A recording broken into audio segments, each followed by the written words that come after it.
All right. What is mental health versus mental illness? Because they're two very different things, aren't they?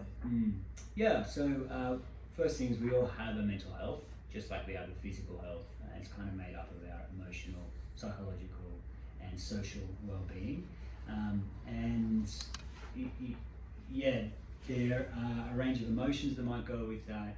And we think of mental illness of when, say, those emotions are more chronic, pervasive, and enduring. So we could feel down one day, 2 day, but when it starts going over to 2, 3, 4 weeks, that's crossing over to what we might call a major depression or a depressive episode.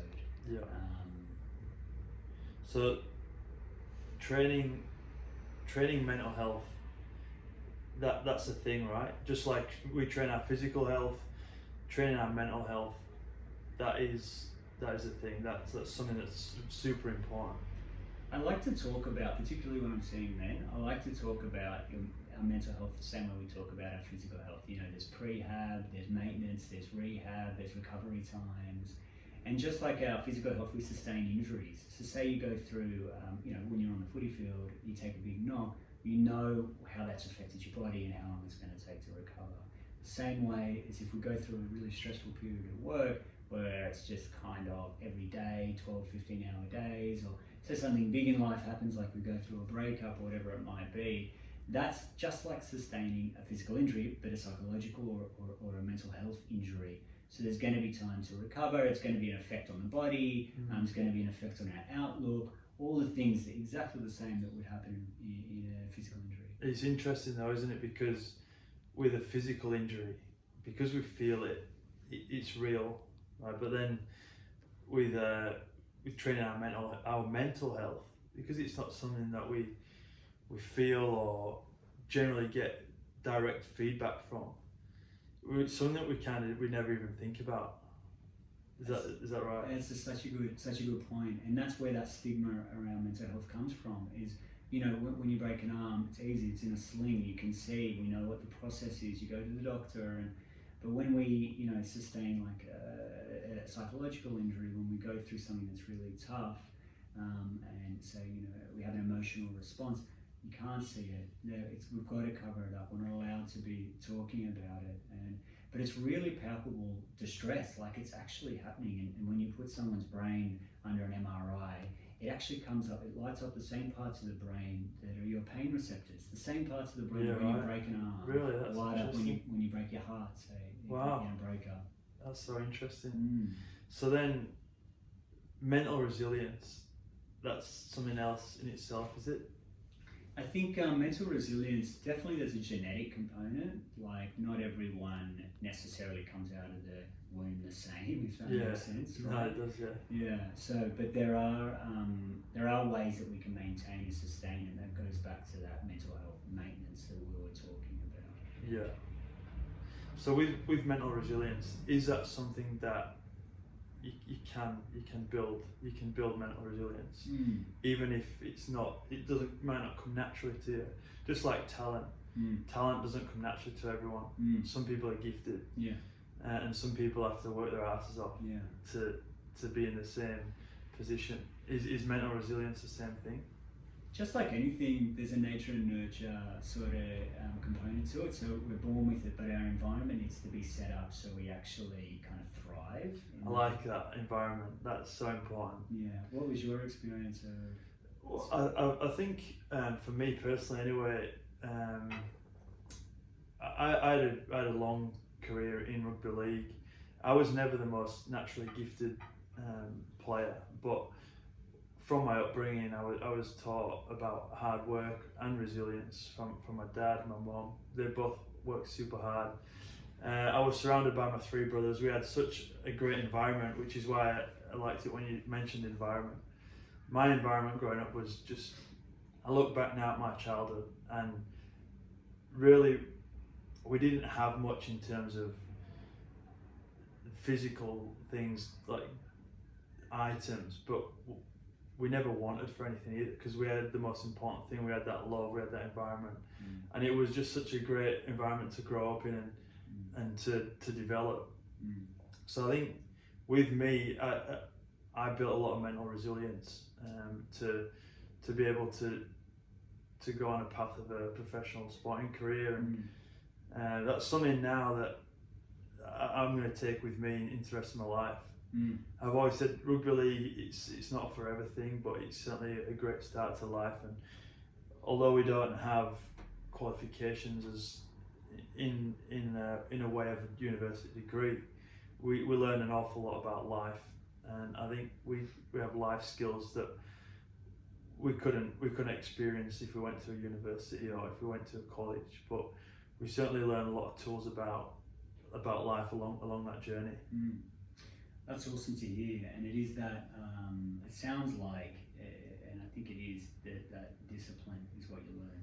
Discipline, yeah, another great word. Yeah. It's hard, isn't it, to be disciplined, but it's so rewarding as well. Yeah. It's very rewarding. So, why is it important to maintain good mental health? Yeah. So, look, mental health is right at the center of motivation and achievement and success. You know, we know when we're feeling, say, low in confidence, that we're not able to go out there and achieve what we want to achieve. And that's directly attributable to how well we're feeling from a mental health perspective. You know, we think about what mental health is: emotional, psychological, and social well-being. If we kind of carve into those, we can see that, say, if we're not feeling okay emotionally or psychologically, our outlook is pessimistic, or socially we're not feeling supported, you can immediately see that, well, self-esteem and confidence is going to wane. And so from that perspective, if we're wanting to go out to achieve things and have success, sometimes it really does start with looking inwards and going, well, what is actually happening? How am I treating myself? Or how am I feeling within my mental health? Yeah. All right. So then, what is stress? Because all these things can be grouped together and be confused as the same thing, like mental health, mental illness, stress. What is stress? Yeah. Look, it's a good one that you raise, and particularly as an elite sportsman, you would know a bit about stress. I think it's one of those words that we use all the time, just to describe how we're feeling. Like, I'm stressed. Yeah. You know, saying, oh, I'm tired. And they actually, particularly for men, encompass a whole host of different symptoms. And actually, they're all a little bit different for all of us. Essentially, stress in itself is really describes the internal physiological process of performance. So you need a bit of stress to perform. Stress is involved. There's a few hormones like cortisol and adrenaline that make us actually move from A to B. So when you're out on a football field, it's a bit of stress that's getting us from A to B. And of course, there's a relationship between stress and performance. Enough stress equals good performance, right? Not enough stress equals, well, a bit of laissez-faire kind of running around. Mix some adrenaline in there too. Exactly right. And a bit more stress, you know, someone amping us up and really getting us to understand what the stakes of that experience is, can actually make us perform, enhance our performance, right? And there's a lot of work around sports psychology, around mentality, in terms of how we get from the sideline to on the field, and what's happening in our mind to ensure we're performing at the right level of stress. But of course, stress can go beyond that performance threshold and actually hinder. So too much stress can actually hinder how we feel. Yeah, I've seen it. I've seen it. Definitely, 100%. It can affect performances, and some players just cannot perform under stress. They almost need to be reassured rather than put under stress to get that peak performance. Yeah, wow. And what else do you see with those guys? Do you see them from do you see a change in their kind of the way they interact, or even their demeanour? Yeah, definitely. And that might change from day to day, depending on how they're feeling physically, mentally, emotionally. But certainly, you got to think, you're in a group of 30 different personalities, and what motivates you might not motivate me whatsoever, right. and vice versa. So it's all about managing that group as one, because we're all heading for the same goal. And you're right, it's professional sport, you're operating in high stress environment. There's lots of pressure. And I think that feeding off each other is important. We're lucky to be in a team environment. I grew up in a team environment, that being my family. So I've always been around people. I've never been isolated. And I've always had people that I can lean on. My brothers are my best friends. People have got best friends from school. Like my best friends are my brothers, and I've spent my whole life with them. So I've been so lucky in that sense that I've always had my mate there to talk to. Three of them. So it's good. I might just ask you one last thing. I think it's important, but coping.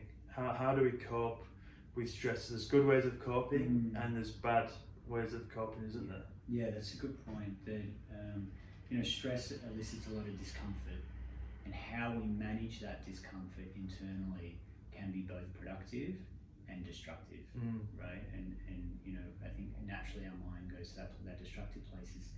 All those vices, overuse of substances. Some people it's gambling. Some people it's violent outbursts. There's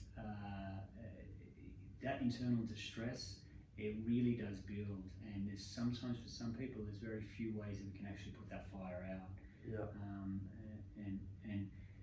If we start to think about coping strategies, there are many more productive ways than say substances or substance overuse or all these other violence.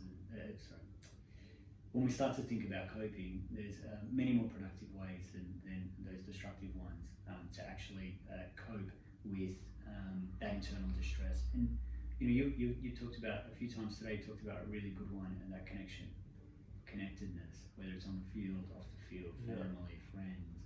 Connectedness really helps us recalibrate, both from like a psychological level, but actually from an internal hormonal level. There's changes in the way our chemical balance in our brain when we're socializing and connecting with the people that we love. And from a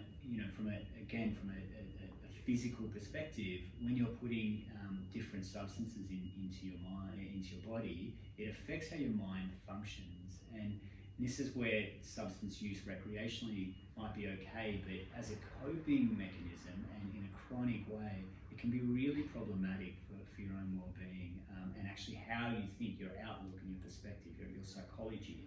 And from that perspective, it can then destroy things in your life. So you might see guys who are in their career because of it, or might see guys in their relationship because of it.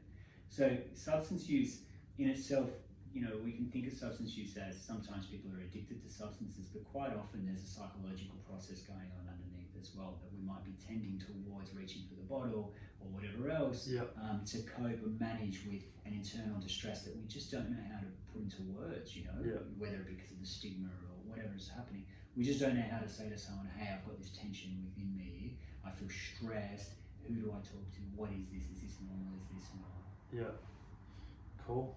So some of the question about productive.